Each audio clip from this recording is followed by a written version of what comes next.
我们要来谈谈经典的意义。佛教的大小圣经典非常的多，这是众所周知的事。那么在中国呢，有很多佛教宗派的产生，大体上呢，也是因为各自所承袭的经论不同而产生的现象。不过，经典虽然多，但是佛教教义的根本来源是释迦牟尼佛体悟了诸法因缘生的道理。而我们应该如何去理解佛经的根本义理呢？我们现在就恭请圣严法师来为我们开示。我们大家都说啊，提纲挈领。佛经虽然多，义理虽然深广，如果能够抓住它的纲领啊，那就知道了。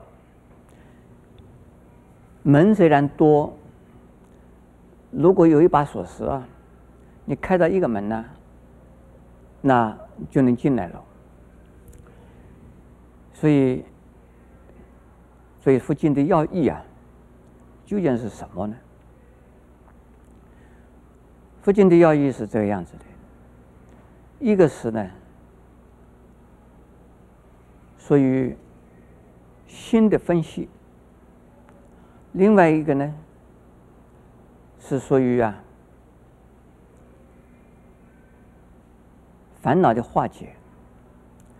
它主要的这个功能是在于此。心的分析让我们知道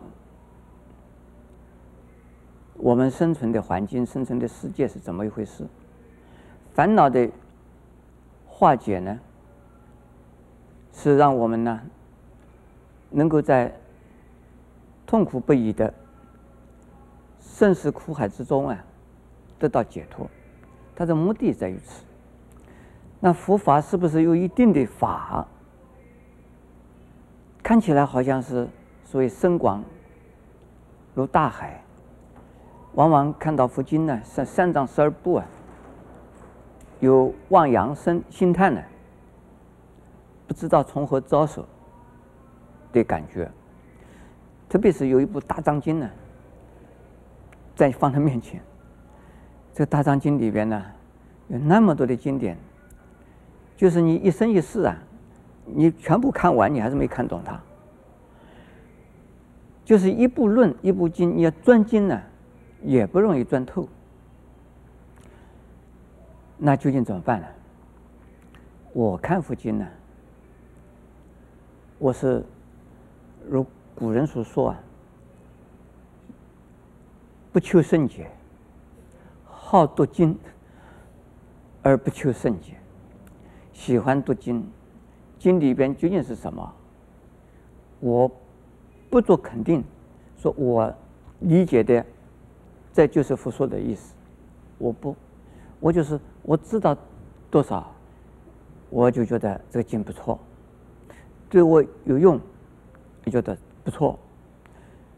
但是佛经一定也有它的一个基本的一个原则的。实际上，基本的原则呢是苦、空、无常、无我。苦、空、无常、无我，这是佛经的基本原则。苦是什么？生老病死苦。我们人生本身就是个苦的事实。苦是因为什么苦啊？因为是无常，所以是苦的。什么是无常呢？世间的任何东西有生必有灭，我们不能够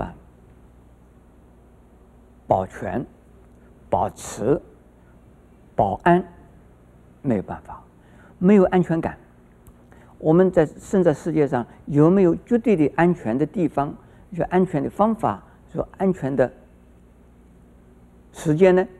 有没有？没有。怎么样子？你认为要希望求安全，就是没有安全。既然没有安全，这本身就是个苦没有安全呢，要追求安全是个苦，追求不到也是苦，追求到了不能够保持也是苦。所以是无常是什么？是苦的根源呢？而既然是无常啊，我们反过来就不苦了。既然是无常，无常的东西是不存在的，不是永远的，我们不必须要斤斤计较得失利害，斤斤计较成功失败，斤斤计较上进与下退，不要斤斤计较，你计较也没有用，暂时是你的，结果不是你的。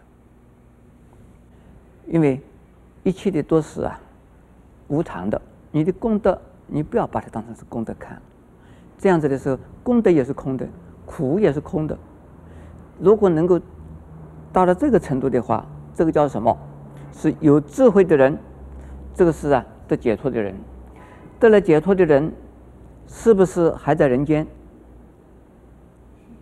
在人间，你不要摇头。你相信我们有得解脱吗？你相信佛没有得解脱吗？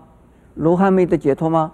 罗汉的解脱，佛的解脱，我当然是没有解脱啊。但是他们那些解脱了的人还是在人间的。解脱的人，这个身体没有了，死了以后还会再来度众生，那是菩萨。他虽然在人间，也有身体，也有一切的都有，但是呢，他不以为这个是他的。这个叫做什么？无我。能够无我，就是得解脱的人；能够无我，就是有大智慧的人；能够无我，就是没有苦的人。因此呢，这是围绕着空这个观念而来的。无常这样东西可以让你带来苦，可以让你带来的解脱。这个是一个分水岭，一个焦点。